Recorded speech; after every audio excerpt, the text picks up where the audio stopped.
Chapter 1: The First Rule of Killing an Alpha.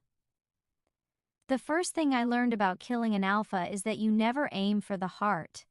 It isn't instinct or cowardice. It isn't hesitation. It's strategy. If you want to survive, if you want to succeed, you aim for the spaces no one notices, the gaps, the seams, the vulnerabilities hidden behind perfection. I crouched behind the draped banners, the ceremonial hall silent except for the soft shuffle of boots and murmurs from the crowd. My hands were steady. My pulse was steady. Everything about me was calm. On the surface, inside, the wolf that had been bred for obedience and lethality whispered quietly, reminding me that hesitation would be my death, that instinct was irrelevant, control was everything. And yet, when I saw him, my meticulous calculations faltered. He stood at the center of the hall, silver eyes catching the torchlight in a way that made the shadows seem smaller, almost intimidated.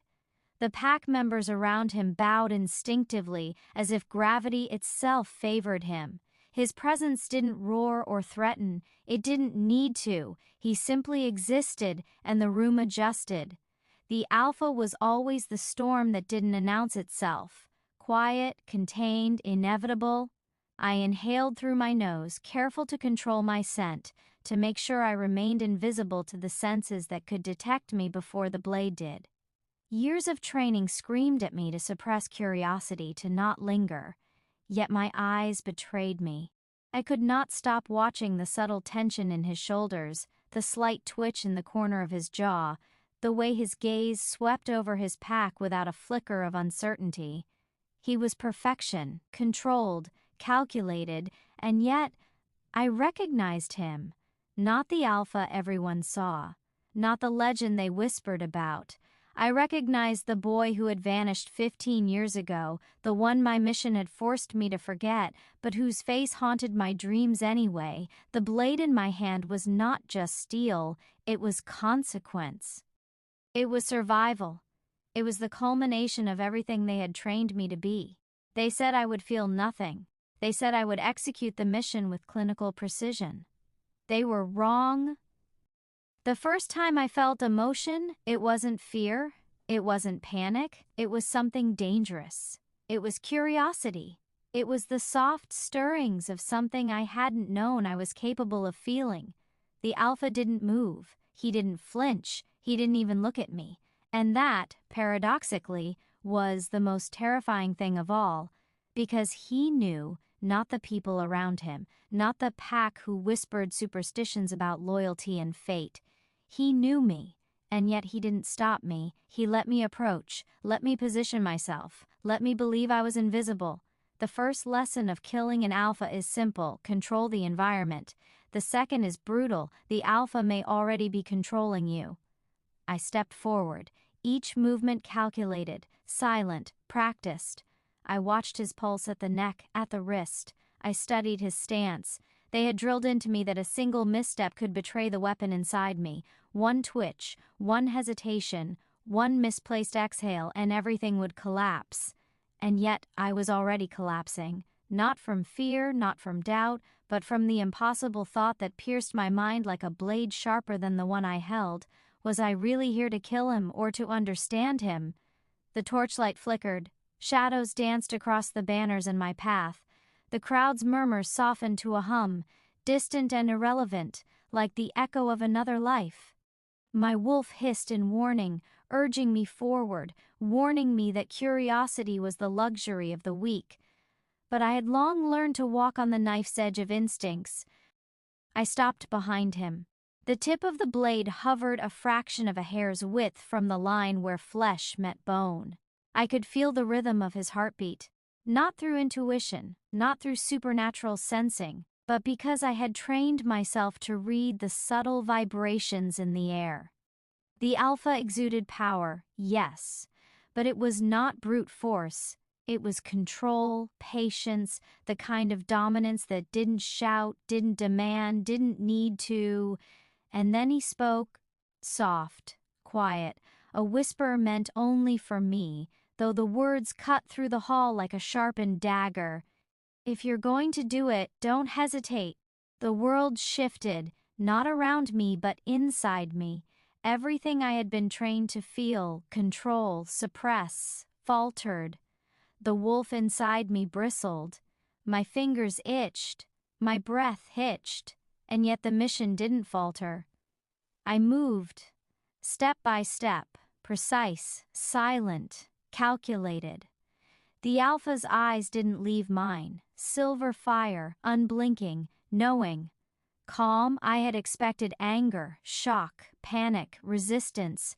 None of it came, and in that instant, the first rule of killing an alpha became painfully clear. Sometimes the alpha lets you stab him to see what kind of monster you really are. Chapter 2. Arrival and Observation. 3 weeks earlier, the snow was already turning the forest into a muted sea of white and gray. I stepped off the path, cloak drawn tight, boots silent on the frost-hardened earth, every sense alert, every muscle primed. The mission was simple: infiltrate, observe, strike when the moment was flawless. Execution required precision, patience, and absolute control. The Alpha's pack was not what I expected. Not chaotic, not raw. Everything had a rhythm, an unspoken order.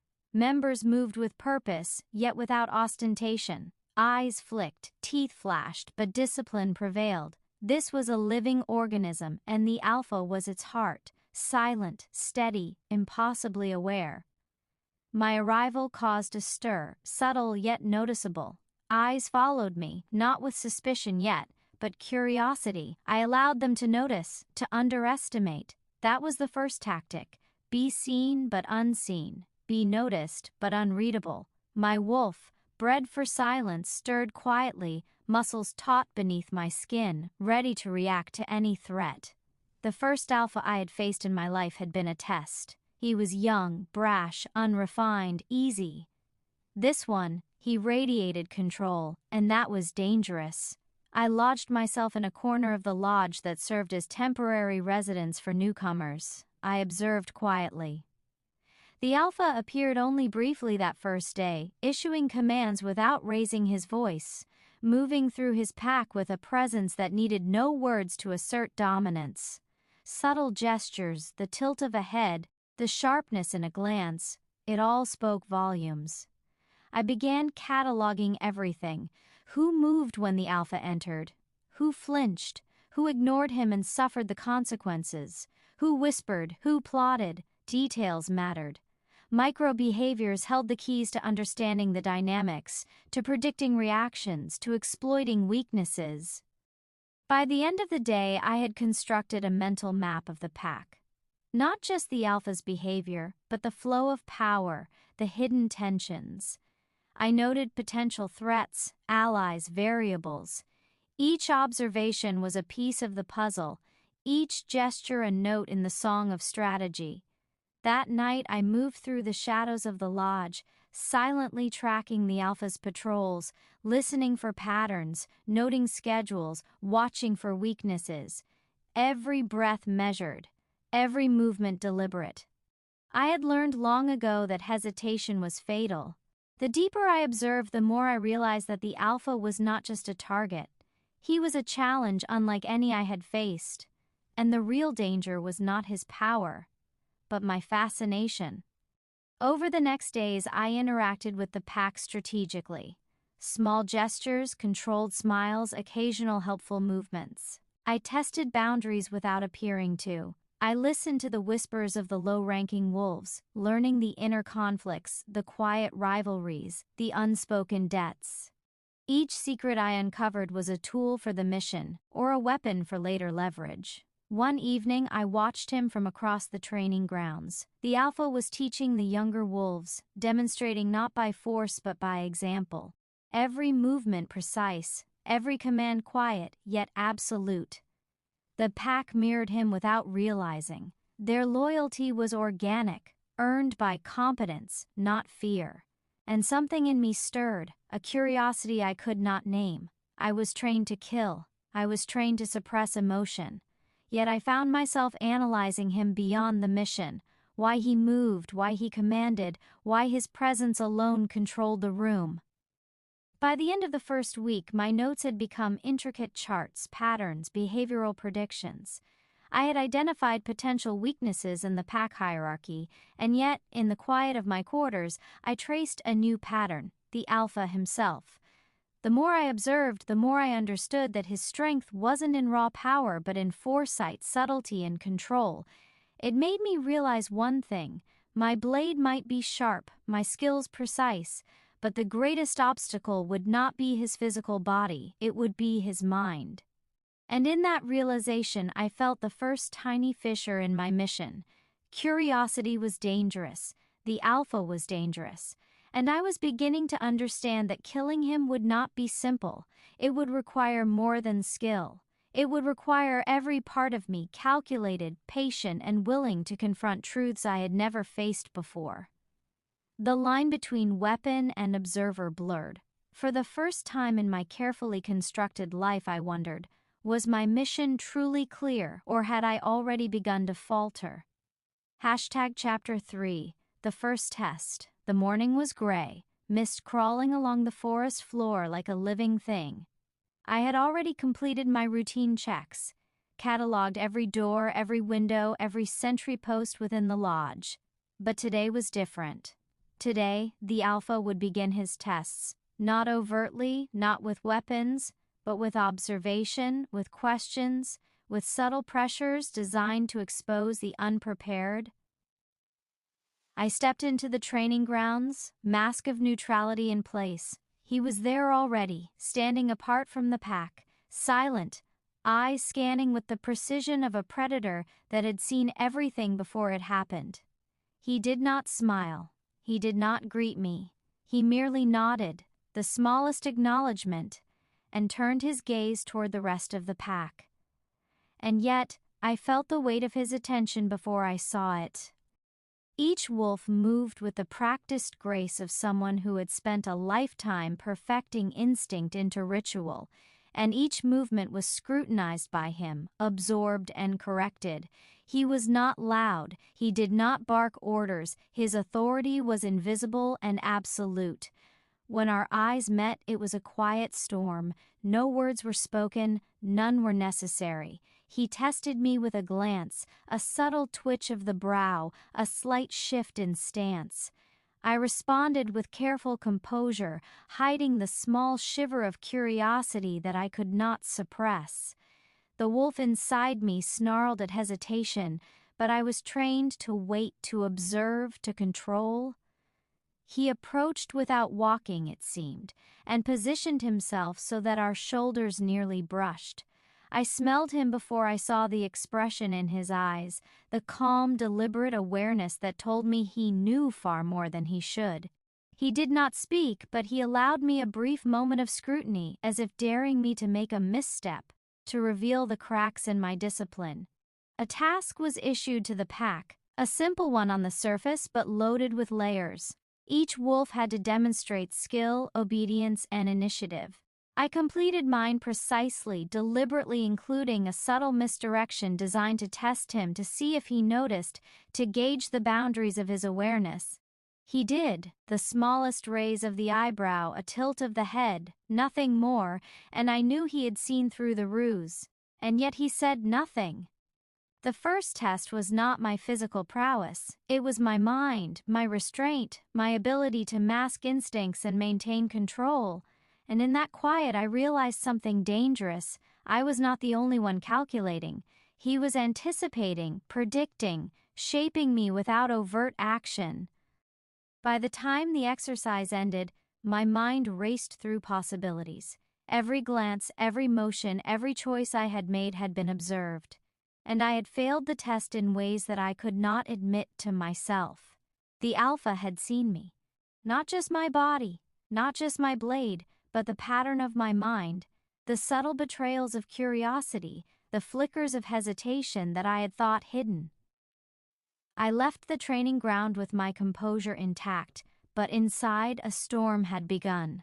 I was a weapon, yes, but now I understood that even the sharpest blade could be disarmed by the presence of someone who did not need to fight to dominate. And the thought that I could be unraveling quietly before even drawing the blade was the most dangerous lesson of all. Chapter 4, Gathering Shadows. The lodge was quiet in the early morning, but the pack's undercurrents were already stirring. I moved through the halls, blending into the shadows, watching, listening. Every whisper, every glance, every hesitation of the wolves around me became data to collect, to analyze, to weaponize if necessary. It was in these quiet moments that I began to notice things I hadn't considered before. Small interactions, subtle favors, secret exchanges, threads of loyalty and betrayal interwoven into the pack's daily rhythm. One wolf brushed past another with a fleeting touch that carried unspoken tension. Another lingered too long near the alpha, waiting for acknowledgement. Patterns, small yet potent, whispered the truth. Every member had their place, their desires, their fears. I began mapping alliances. Who watched whose back? Who moved against whom when the alpha's attention was elsewhere? It was delicate work requiring patience and complete silence. Every misstep could expose me. Every miscalculation could be fatal. Amid the observations, my own curiosity began to pull against the strict conditioning instilled in me. This alpha, he was unlike anyone I had ever encountered. The control, the calm, the subtle influence he wielded, it was intoxicating. I had been trained to eliminate emotion, to focus only on mission parameters, yet I found myself analyzing him beyond duty, noticing the flicker of amusement in his eyes when a young wolf hesitated, the way he subtly guided interactions without commanding them. Questions I had no right to ask began to surface. Why did he allow certain weaknesses to appear? Why did he remain silent when I subtly misled him during the previous exercises? Was it confidence or was it calculation? And then a more dangerous question, could he see more than he let on? Could he see me? I tested him indirectly, dropping minor deceptions into casual interactions. Every subtle lie, every manipulated gesture gauged his reaction. Each time he responded with nothing overt, no confrontation, no correction, but always with an imperceptible shift in posture, a silent acknowledgement that betrayed his awareness. By the end of the week, I had assembled a mental map of the pack and a careful ledger of the alpha's behaviors. I knew enough to act, but I also knew that he knew I was watching, analyzing, plotting. The realization was as thrilling as it was dangerous. I was no longer simply observing. I was being observed, and in the dance of predator and prey, sometimes the prey was far more dangerous than expected. Late that night, I sat by the frozen lake just beyond the lodge, studying the moon's reflection. My wolf stirred restlessly beneath my skin, sensing the subtle tension that had grown between observation and curiosity. The line between mission and fascination blurred. Each heartbeat reminded me that this alpha was unlike any other challenge I had faced, and that failure was no longer just a possibility. It was inevitable if I lost control of what I was beginning to feel. Chapter 5, The Calm Before the Ceremony. The week passed in a haze of observation, quiet maneuvers, and careful interactions. Every movement of the pack, every whispered conversation, every subtle shift in loyalty had been catalogued and analyzed. Yet, as the ceremony approached, an undeniable tension began to settle over the lodge, thick as fog in the early morning. The air itself seemed charged, as though the alpha's presence extended beyond his body and touched every corner of the pack's domain.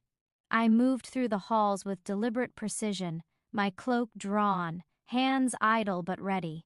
The wolves around me were restless, their nerves picking up on the changes that even I, trained to suppress instincts, could feel. The alpha, however, remained a pillar of composed authority.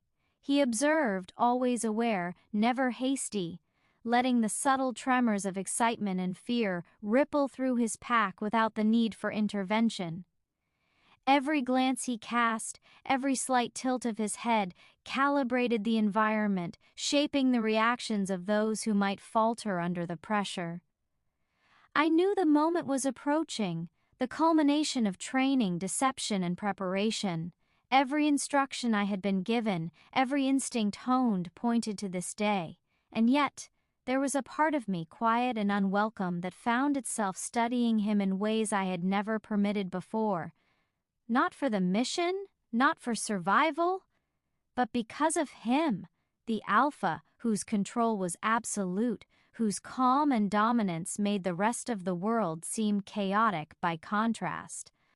I visited the training grounds repeatedly, testing my interactions, watching for patterns, gauging reactions. Each small deception was carefully layered, a web of calculated truth and fabricated details designed to see if he could discern the line between them. Every time, he did. Not in the open, not with accusation, but with those subtle shifts, slight straightening of posture, a brief pause, a flicker in his gaze, that told me he knew exactly what I was doing.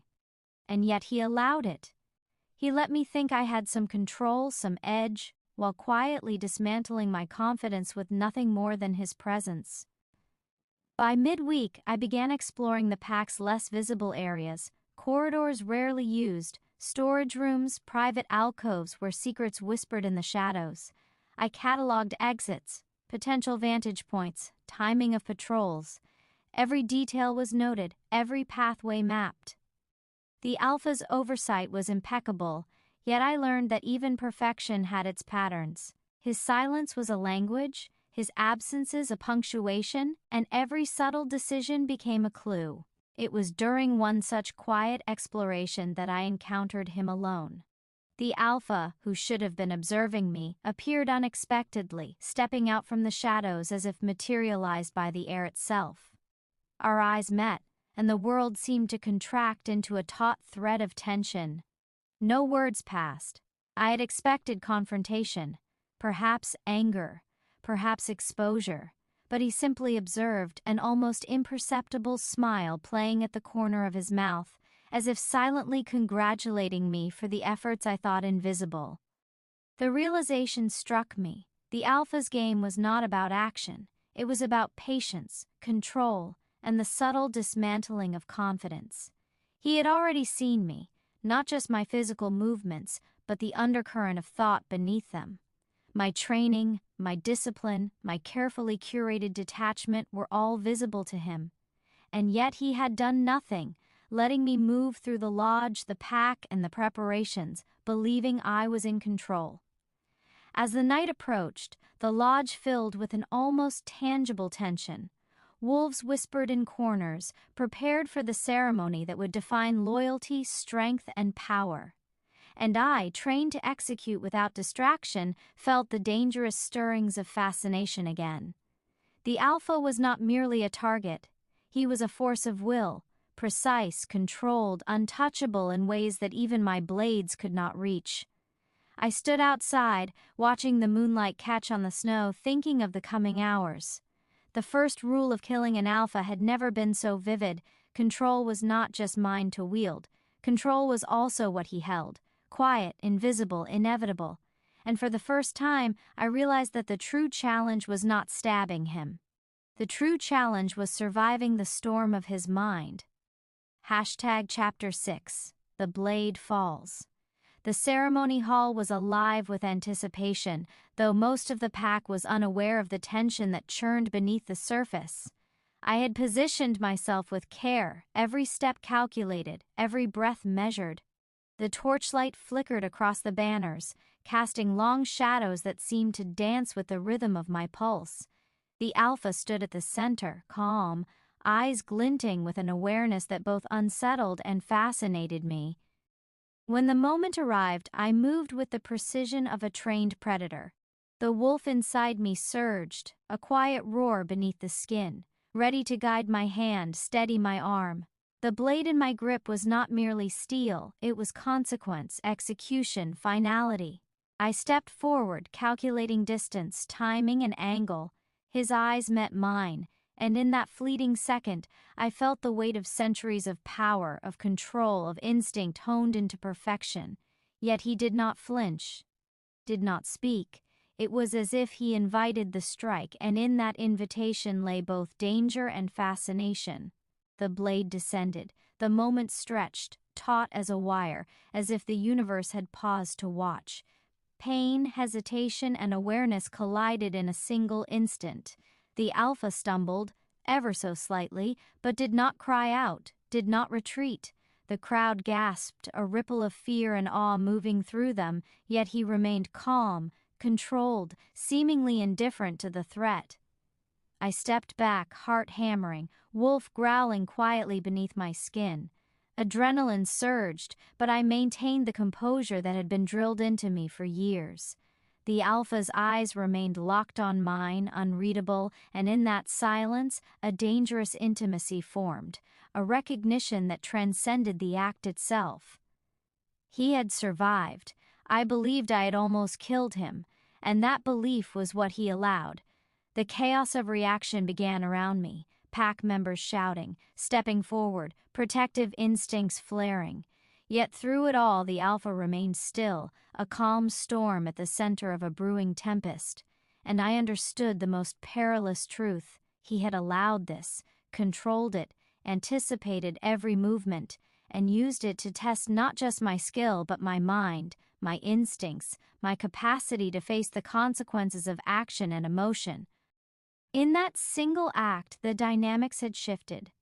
The blade had been drawn, the test completed, and the lines between hunter and hunted blurred irreversibly. The Alpha's survival, seemingly effortless, became the spark that ignited a psychological battlefield where observation, strategy, and curiosity would rule, and where every subsequent move would carry the weight of both desire and danger. As the crowd's panic settled into tense order, I stood, a weapon trained to perfection, and realized something chilling yet exhilarating. The true test had just begun. Chapter 7, Watching in Silence. The hall had settled into a tense quiet, the echoes of the ceremony, and my strike still lingering in the minds of the pack. I moved carefully, still carrying the adrenaline of the moment, unaware that the Alpha had already begun his silent, invisible counterplay. He was alive, recovering, calculating, and watching from the shadows, letting me believe I had disrupted the balance, that I had power, that I had control. I stayed close, pretending to organize my mission notes, to recalibrate my plans. Every wolf around me was restless, sensing the aftershock of what had happened, but I could not shake the feeling that something was off. A presence lingered, subtle, pervasive, and I realized that he was observing me, not as a threat, but as a student studies a complex puzzle. The days that followed were a delicate dance. I continued to interact with the pack, to map alliances, test behaviors, and exploit what I thought were weaknesses.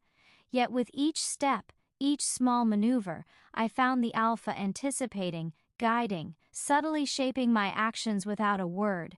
Every misstep, every small deception, every flicker of hesitation was noted, catalogued, and, in ways I could not detect, used against me. He allowed me proximity, allowed me the illusion of control. While orchestrating a silent lesson, observation was not enough. Mastery of the mind, awareness of influence, and restraint would determine the true balance of power. The wolf inside me bristled, sensing the invisible hand that manipulated every outcome. And I, trained to suppress curiosity, found myself drawn into a psychological web from which there was no easy escape. In private moments, I caught glimpses of him, moving among his pack with effortless dominance, calm in ways that contradicted the chaos I believed I had created. Every glance, every small gesture, whispered his awareness of my thoughts, my intentions, my inner struggle. And slowly, I began to see that the Alpha was not just surviving the strike, he was using it to teach, to probe, to test the boundaries of who I was beneath a controlled exterior. The line between hunter and hunted blurred further with each passing day. I began questioning my mission, questioning my training, and, dangerously, questioning myself. The alpha's influence was subtle yet undeniable, and in that quiet observation a realization formed. The real challenge was not the blade, not the strike, not the mission. It was navigating the storm of his presence, the quiet pull of his mind, and the temptation to step beyond the role I had been assigned. By the end of the week, I had come to one undeniable truth. I was no longer simply the weapon I had been trained to be. I was a participant in a game far more intricate than I had ever imagined. And the alpha, calm and watchful, was the player I had underestimated the most. Chapter 8: The Unseen Bond. Days turned into nights, and the lodge became a theater of unspoken tension. I moved through the pack, continuing my careful observations and calculated interactions, yet I began to notice a shift, not in my mission, but in myself. The alpha's presence lingered, quiet yet insistent, threading through my thoughts, guiding my decisions in subtle ways that I refused to admit. He did not approach me openly, did not challenge me with words or displays of power. Instead, he orchestrated situations that forced proximity, that made our paths cross at the most critical moments, each interaction layered with meaning, observation, and testing. My instincts screamed at me, the wolf inside me bristling at every encounter, yet my mind began to betray me, drawn to the subtle magnetism of his control. One evening, as the pack prepared for the nightly exercises, I found myself paired with him for an unscheduled task. A simple exercise in theory, aligning patrol routes and checking the pack's readiness. But under his watchful gaze, the ordinary became charged. Each instruction, each glance, each unspoken suggestion carried weight far beyond the task itself. I realized that he was teaching me without speaking, guiding me without control, showing me that influence could be silent yet absolute. I resisted the pull, focusing on strategy and survival, reminding myself that fascination was dangerous, curiosity fatal. And yet with every shared moment, the invisible thread between us grew taut, a connection I could neither sever nor fully understand. By midweek, the subtle bond had begun to alter the dynamics of my mission. I found myself hesitating, analyzing not just the pack but him. Each decision became a balance between calculated deception and the involuntary acknowledgement of his presence in my mind. He observed my hesitation, noted the slight betrayals in posture, in thought, in instinct, and allowed them to pass unremarked. The pack noticed the change too, though they could not name it. Wolves moved with caution, sensing a tension that transcended the physical space. Allegiances shifted, behaviors adjusted, and the lodge became a stage for a psychological ballet in which both hunter and hunted played roles more complex than either could have anticipated.